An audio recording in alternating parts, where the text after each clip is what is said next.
Alright, welcome everyone. We're Semblance of Sanity. I'm Caleb. I'm Jacob. And we're here for JoJo's Bizarre Adventure, Part 3, Episode 43. Abdul has been Ice. disintegrated by vanilla ice. Yes. Yeah. And Abdul is probably still alive, though, because here's the thing. Right. Here's the thing. The arms were knocked off. They were taken off. Right. And a lot of the stands that have been introduced recently have had some kind of CC ability, but once the stand is destroyed, the soul returns, the body, whatever, is course corrects. Especially since the stand user jumped into the mouth and is still able to peek out of the mouth and talk to them. Exactly. So there could be like different rules for when it's not the stand user, but they'd have to like explain that. Well, basically, this is one of the most terrifying offensive power stands. Yep.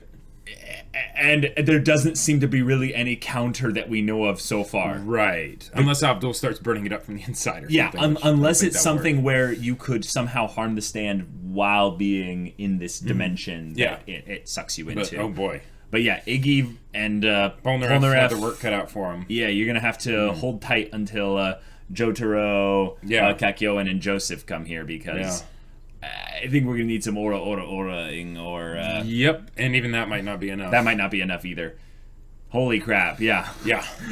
I mean, we went from this Darby wannabe who is like, yeah, you're clever, but then we went to this, which is just like pure raw power. Yeah. Like, okay, awesome. Nice prep for Dio. Exactly, nice prep for Dio. So without further ado, guys, let's get into this. I will obliterate any foolish notions you have. Also, look at those teeth. Yeah. Like, everything about the design of this stand is just terrifying. Oh yeah, and Iggy's still missing a leg. Yeah.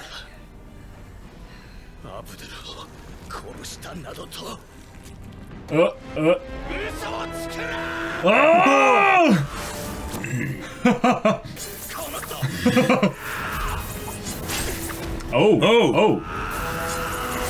Oh, okay. So they can actually wound it. Yeah. Jeez, Polnareff's going crazy. angry. Yeah.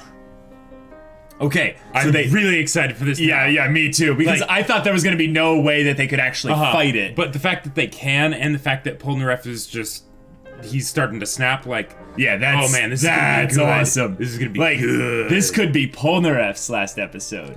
Yeah. Like, screw basically the thing of, like, them saying, like, you don't save me, and then Abdul goes and saves Polnareff, which is like, oh, that's awesome. But Polnareff will avenge Abdul. Yeah, and that's always been his theme, you know. Yeah, but he lets his emotion get in the way of him here, so what if his emotion gives him the speed and the power to... Oh, yes. Stop Platinum! But, back on topic. Yeah. But if they can actually wound the stand, that translates to the user. Yes. So the user will be taking these blows and will have to keep warping in and out of existence fast enough that he doesn't get hit by... Silver Chariot's attacks. But then also, I have to build up my aura here.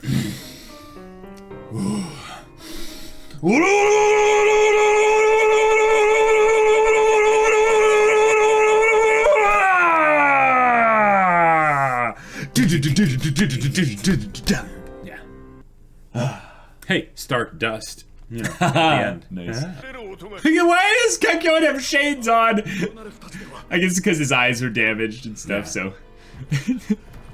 It's for that extra cool factor. Right. Yeah, you hit him. Oh, and this background music. Oh, crap. Maybe Abdul is dead. I mean... I was expecting, like, eventually having just someone just get wasted, like, without even... Aww. It's the second time. Yeah. Yeah. Oh! Oh! You are so lucky, Polnareff! Yeah, you cannot stop moving. But I mean, Polnareff being lucky, that's basically like... He has like an angel of luck, just... Oh, yeah. Oh, crap.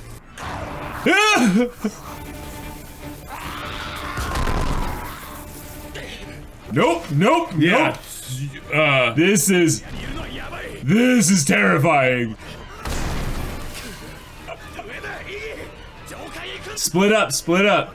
Oh wait, no, you can't split the party. No, no, no. Yeah, that. Oh my gosh. This is amazing.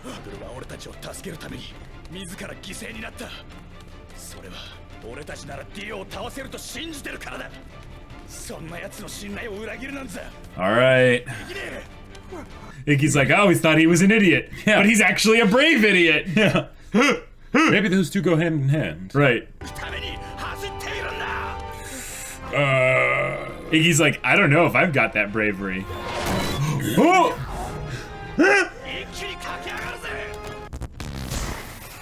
What? Oh!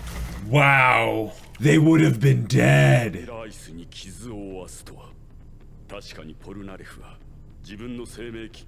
Wow.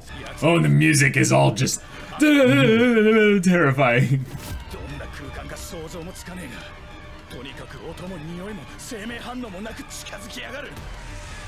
Mm-hmm. Uh-oh.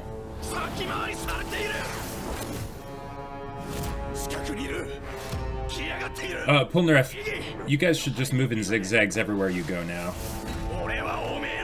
Oh, nice! Awesome! Alright! Mounted combat, there you go. Wait, what was that? Is this Dio? I mean...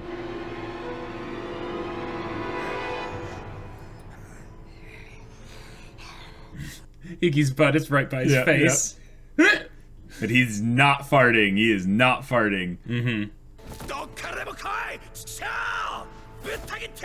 Dang, now he's inviting the fight. Nice! Alright. The ground. Yeah, grab. Underneath. Uh-huh. That's a good point. That would Can't be the stay fastest. in one place. That's the fastest. Oh, Oh, come boy. on. Move!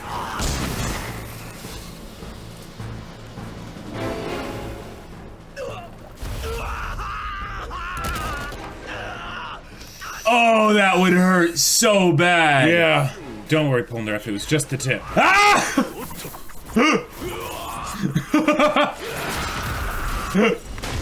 Just destroy angrily, everything.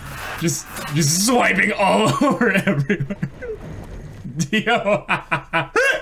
He's just like, are you serious? Are you serious right now? What if Star Platinum just blew out all the foundations of the house? Well, they would die, you know. Well, because... Oh, just the way he enters the visuals in. are oh, awesome. It's so good. I am so confident that my sex appeal spikes dramatically whenever I enter the screen. Yes. Oh, Dio is.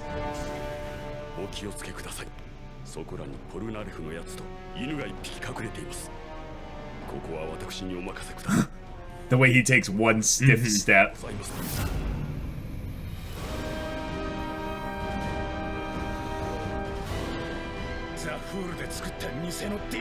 Oh! Oh my god! Yes! Oh my god! Yes! Wow! Oh yeah! That is amazing! Oh my god! I love it! So he actually imitated the voice as well. Oh! Oh! Oh!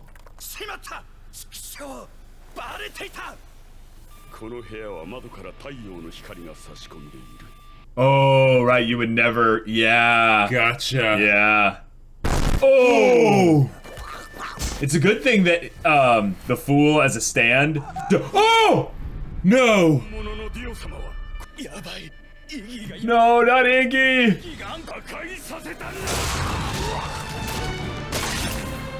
He did. Why didn't he just devour Iggy? Yeah. Oh, this is punishment. This is personal.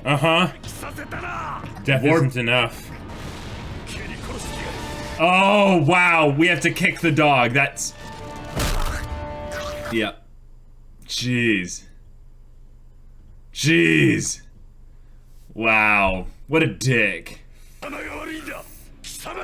Oh! So, Silver Chariot, let's go.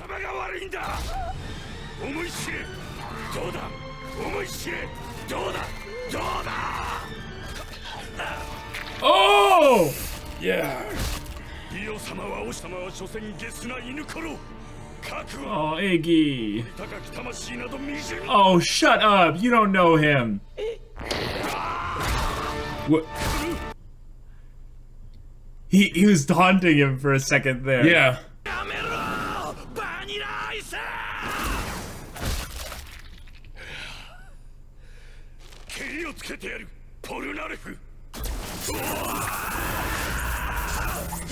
Wow!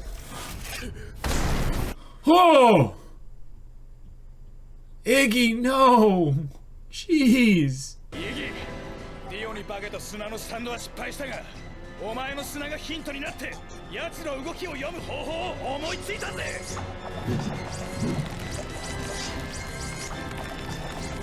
Okay.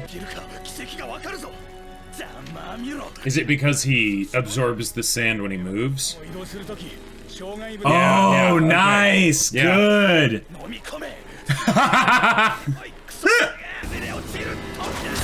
Oh! Oh! おめえのもう一つの弱点はな、バニラアイス。俺がどこにいるのかを確認しようとするとき、てめえはその暗黒空間から Yeah, yeah. Slice up! Eat my sword and go to hell! Oh! Oh! That should be going through.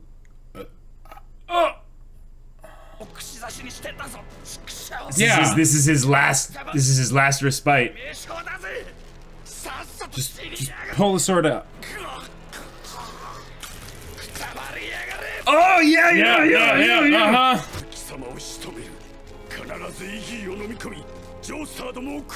Holy crap! And the way his eyes are like the portal. Yeah. Oh!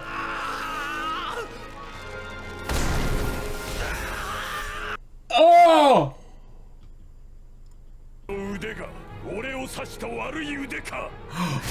Oh! Oh my god!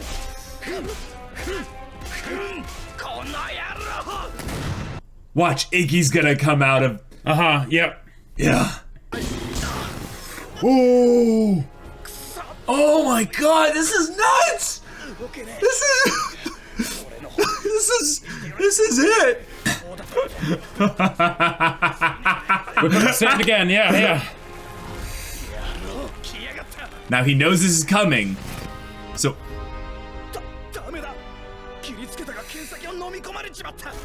Okay. Oh boy. In the speed game, they're both evenly matched, so that's good. But what Vanilla Ice should really do here is not go after Silver Chariot, just swallow up Iggy. Okay. Oh! Good. Oh, this little guy. He's still alive. What a fighter. Oh, you can tell by the breathing. Is he just gonna bring down the roof on him? He is. Oh no, he's not. He's just going in a circle, getting closer and closer and closer. Yeah. Jeez. Oh, gotcha. So, right.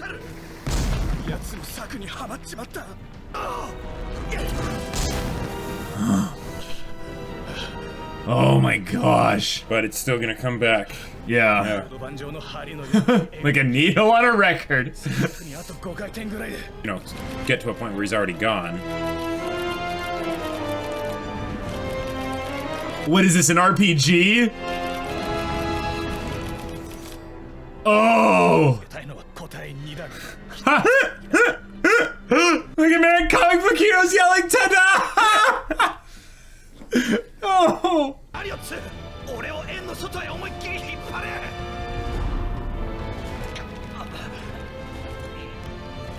Wow.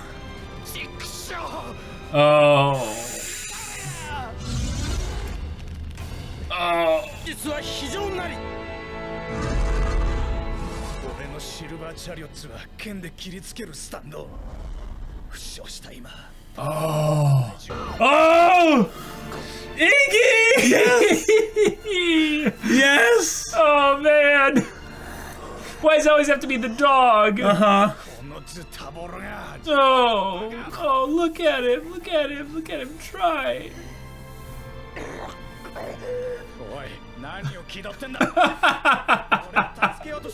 Oh. Oh. There's music and everything.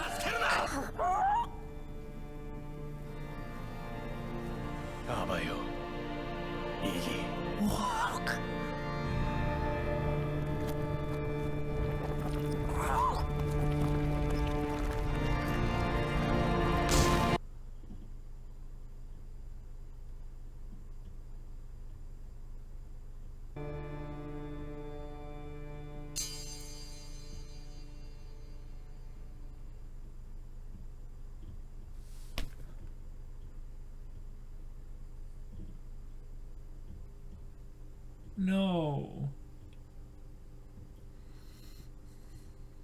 I wasn't ready. It was so final. Just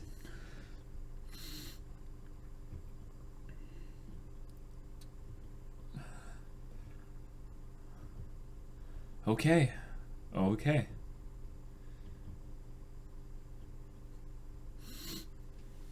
I mean, hey, like there's a possibility that it's not actually a wrecking ball, you know, it's just swallowing everything up into the pocket dimension. And in the pocket dimension, yeah, that's the only way they can fight back, you know, and because he was entirely swallowed, you know, he'll, you know, not be any more injured than he was going in.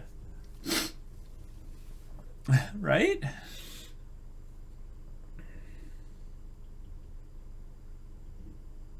Or, you know, maybe, you know, it's not going to matter because, you know, even if Polnareff was dead, they killed him, maybe. Maybe this I mean, was that was the killing wound. Yeah.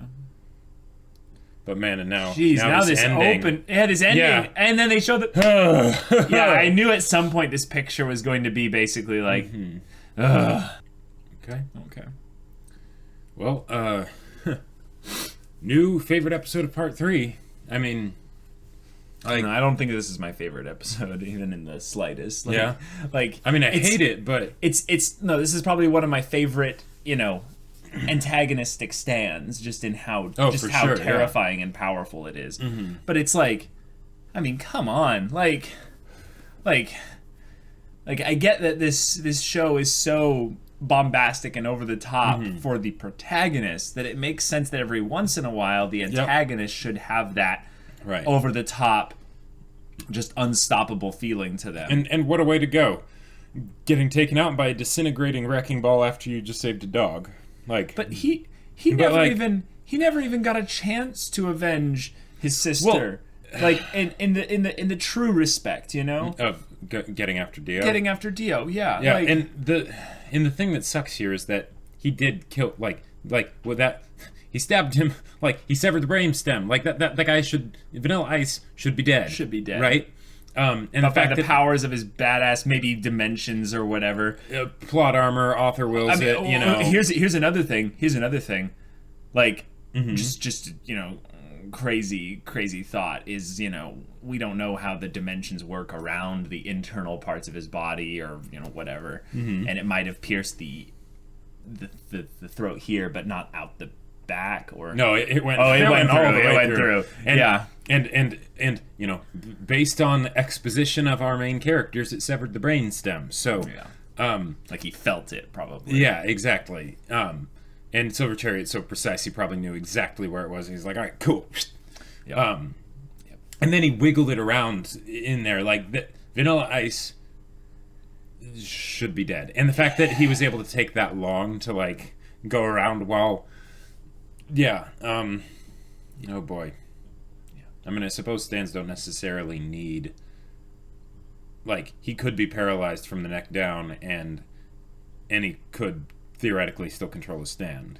Possibly. But that's one of the things that's also kind of interesting about stands is we don't, it's JoJo's. We don't go into really the rules of right. Dio had a stands severed head that was doing stuff. So. Yeah, and the whole consistency with having the injuries of the stand and affect the user and the user affect the stand and all that.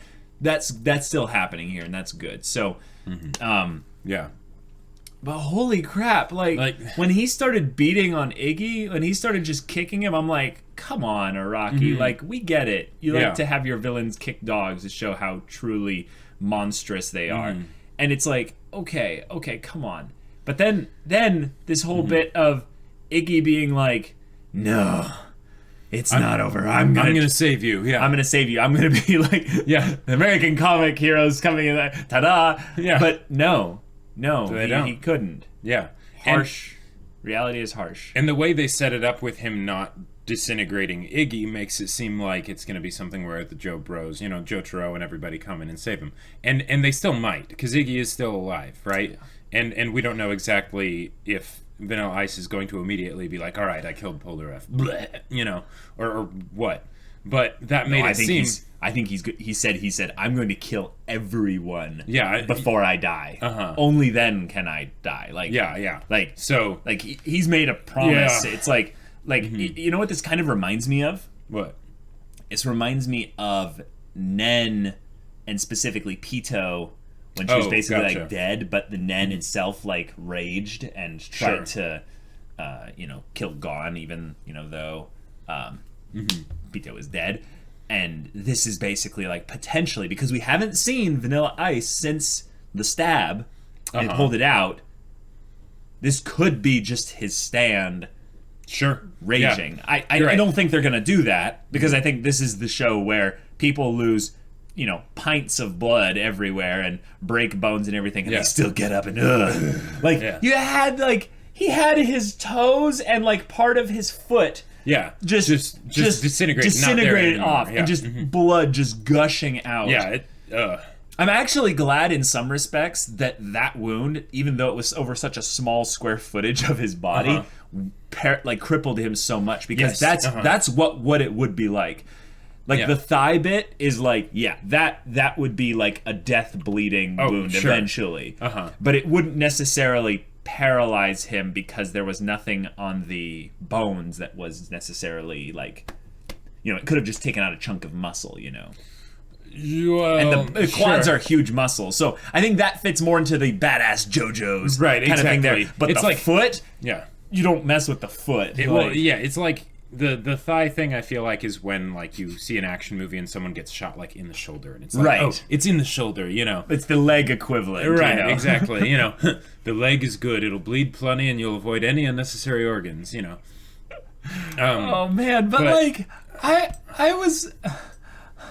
Like, that did me in, because I was really thinking, like, okay, they're not dead yet. Right. Like, and they could just get over to the other side of where he's already traveled, and then they're good, right? Right, and they could all be actually fighting Vanilla Ice in his, like, animated, barely alive form or whatever. But after this, I don't think so. After this, they had the music...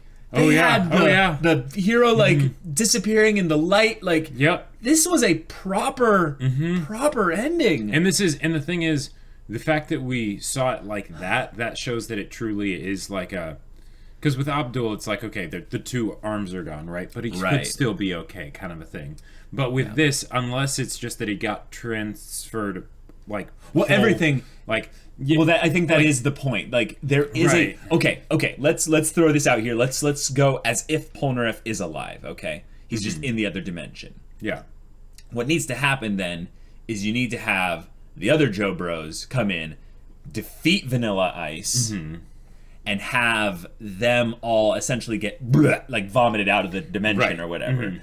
And probably what's gonna happen, and this is kind of gross.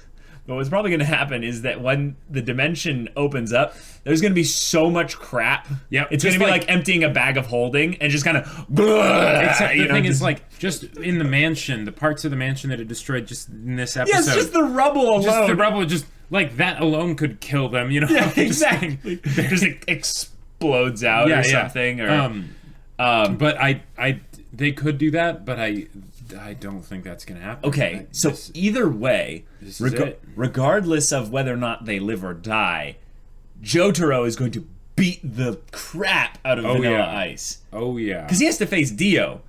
And Vanilla Ice, he's scarier in my mind than Dio right now. Because Dio, they reminded us about the sun thing.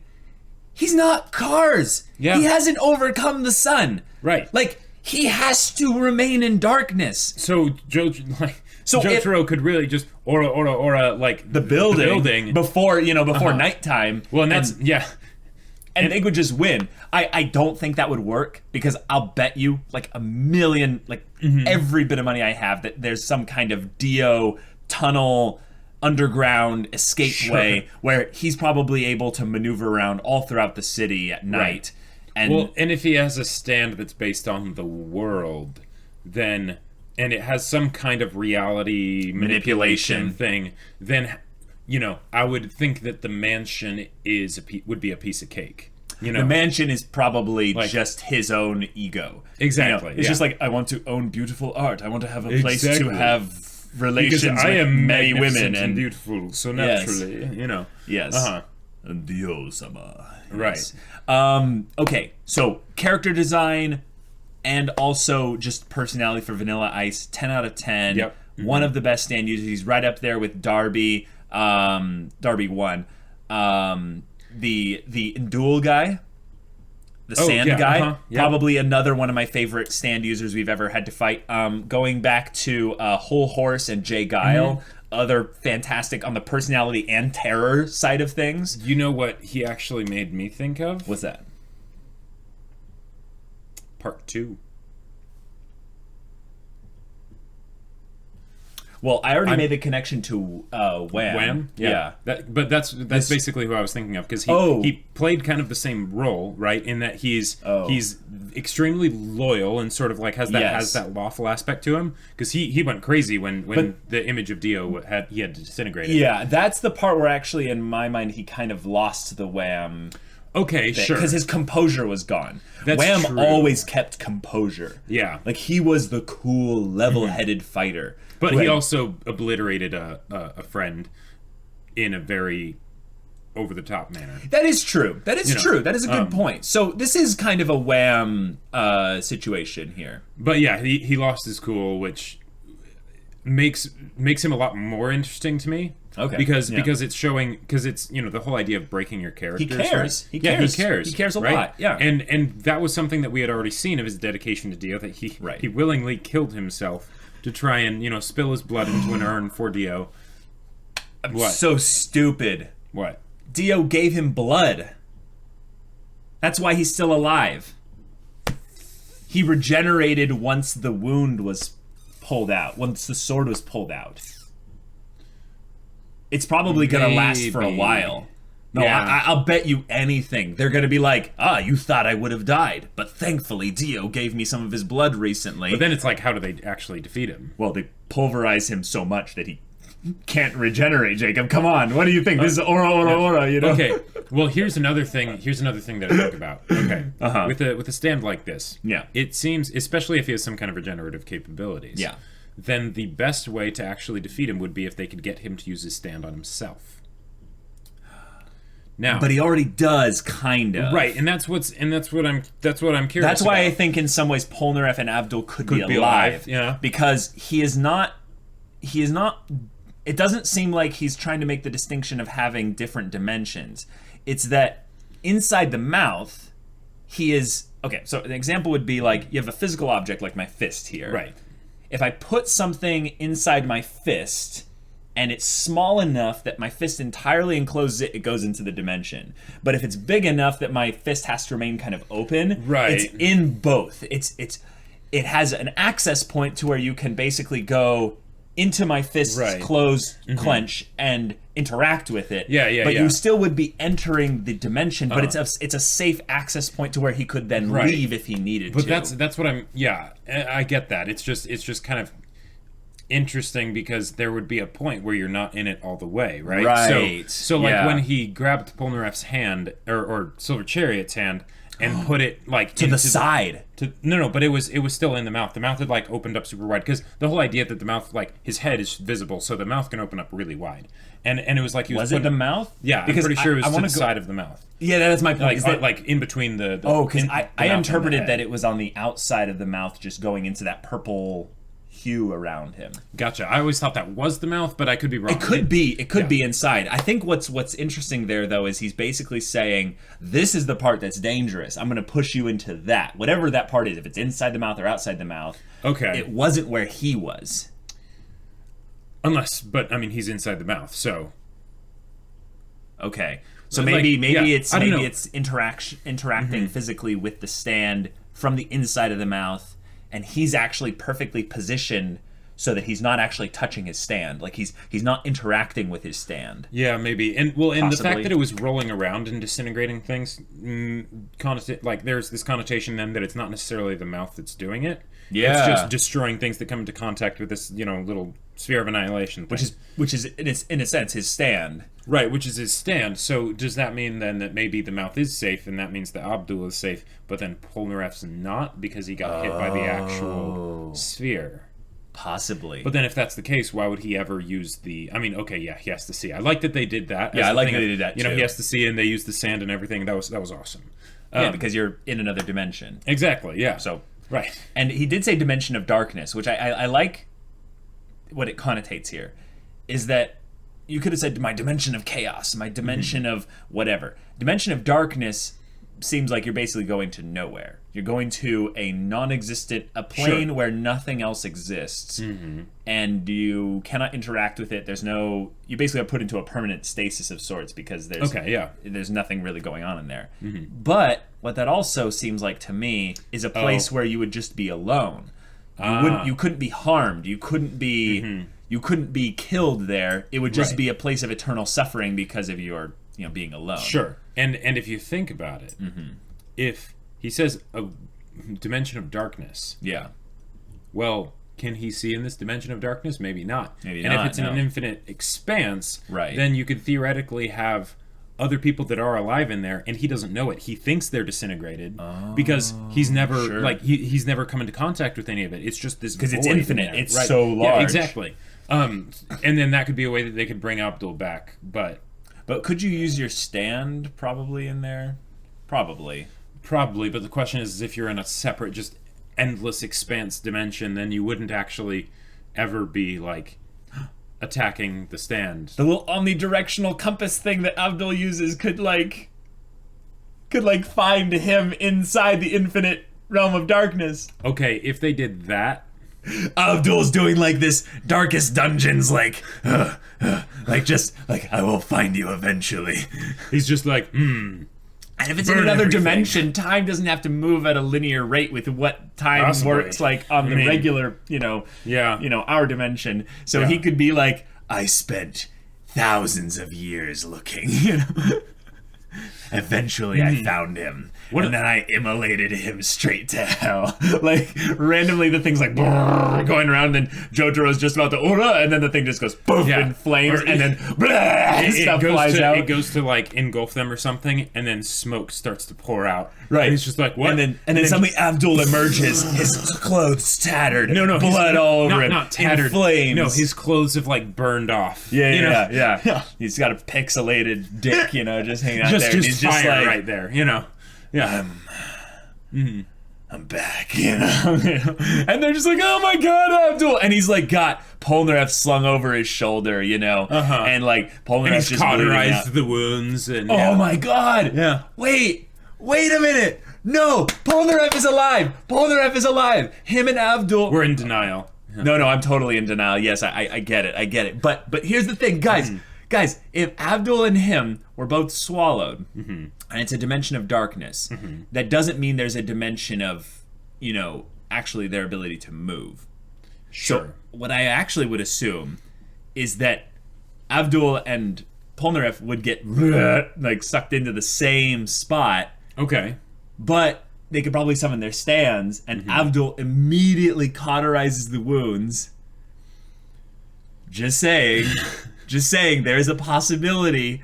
And if time works in a weird way, you know, there could also be the same thing. Instead of time moving faster there, it could move way slower there. Sure. So that's why they can't move, potentially. Yeah. And then in that case, he wouldn't bleed out because time moves really slow. And then they will actually use, Vanilla Ice to their advantage because they'll have Jotaro go into that interdimensional different time area to train for 10,000 years so that he can come out and defeat Dio before the time limit is over. Please, no. They're dead. They're dead. I really don't want them to be dead. Because if they're dead, then Iggy's just gonna die alone. Not necessarily. You could totally have Jotaro and Joseph and we know how Araki is with dogs. Yeah, but who's in denial now? No. It's because I know how Araki is with dogs. Dio has to be the one to kill Iggy. Oh, sure. Like it's just it's a constant in the universe that Dio must be the one to do it.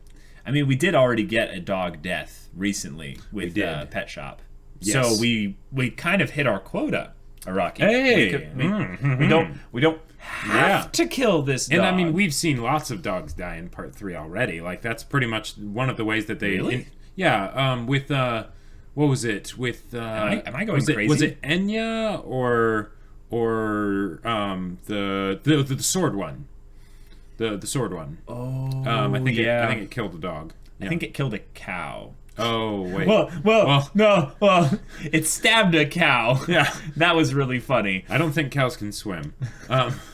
Okay, so that cow is probably dead. What was it? There were dogs that died. Okay, yeah. Y'all can remind us. A lot of stands over JoJo's Part 3. But jeez, but this stand just obliterated them, and there was no way to stop it. And the weird thing is that like, okay, when I think about JoJo's, the characters, at least in Part 3, are not the strong suit. No. You know, like Joseph in Part 2, absolutely, right? Yeah. But like they've done a lot of crazy stand battles and fun antics and stuff, but they haven't developed the JoBros in the ways that I would traditionally expect stories to do on an adventure like this, such that would get me emotionally attached to them.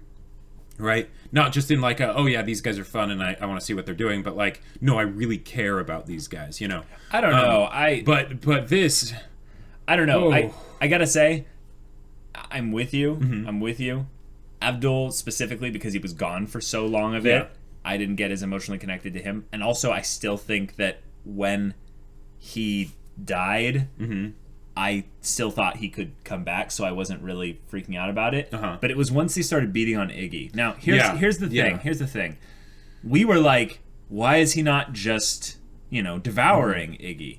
And then he mentions it. I could absolutely just devour you at any moment right now, but you did this. You made me destroy an image of Dio. Yeah. Like, okay. I don't care about villains kind of doing this type of monologuing, like, I'm going to punish you and hold back on my power, because this was something that it made sense by how over the top they presented it. Right. And specifically because I think we recently developed Iggy a lot with the whole pet shop encounter. Yeah. I now actually care about Iggy. So when he was getting just kicked and beaten over and over again. The sounds and just all of that. Okay. Yeah. I think it was masterfully done to prepare us emotionally for when Polnareff dies, because after saving Iggy. Yeah. After saving Iggy, we were like, oh, you guys are heroes. You guys are Star Not again! Stardust Crusaders! Shut up! No! Stardust Crusaders! I'm like, yes. Yes. And then Iggy's like, I'm gonna save you. You can almost like hear the tail goes up, you know? Wait, that was earlier. Well, it does it multiple times.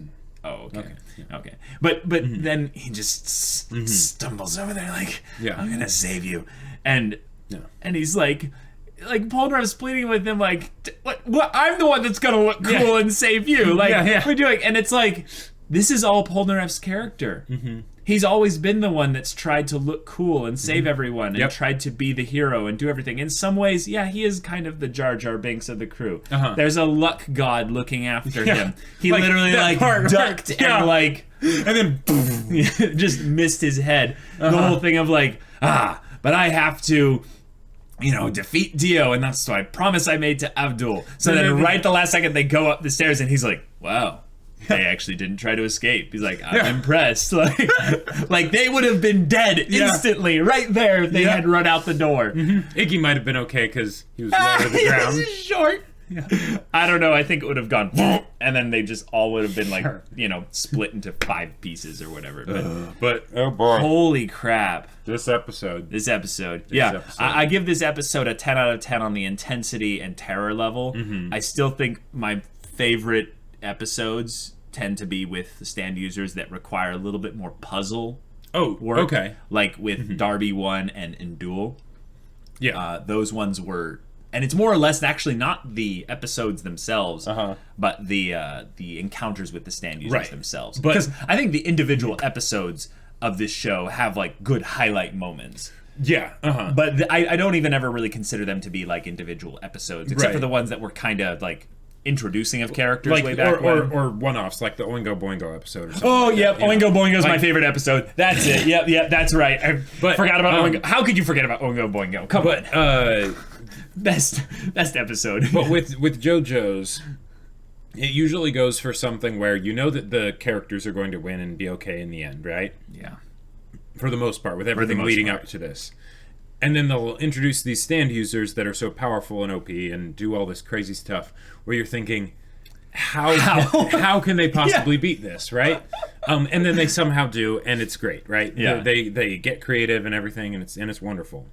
But here... with this one, they weren't okay, and they did the whole thing where we know that they don't have to be okay, and then they weren't because it's coming up on the end. But also, it was the points where they did come up with creative solutions that really should have worked, right? And they did kind of work. And they did kind of work, and it was with something like the whole sand thing. I absolutely love that. That was amazing. And the whole thing of creating the image of Dio to attack. Oh my god, yes. That was so incredible. Like, it fooled us! Like, we were like, whoa, Dio's showing up. This whole thing was a setup of where we're like, they can't beat this guy. There's just no way. How, right? But then they came up with all these amazing plays to beat Vanilla Ice. Yep. And a lot of them worked. They came really close to working, but it just wasn't quite enough because this is the end, and this is the end. Yeah. Oh boy. All right, guys. Thank you so much for watching this reaction to the end of the discussion here. If you want to see the next episode's reaction, though, right now, go check out the link in the description below for our Patreon. You can get on early access there. You can watch full-length reactions there. And all this comes with Discord access, where you can chat with us about stories or whatever. And if any of that interests you, we'll see you there. But until then, we're Semblance of Sanity. I'm Caleb. I'm Jacob. And we'll see you all next time.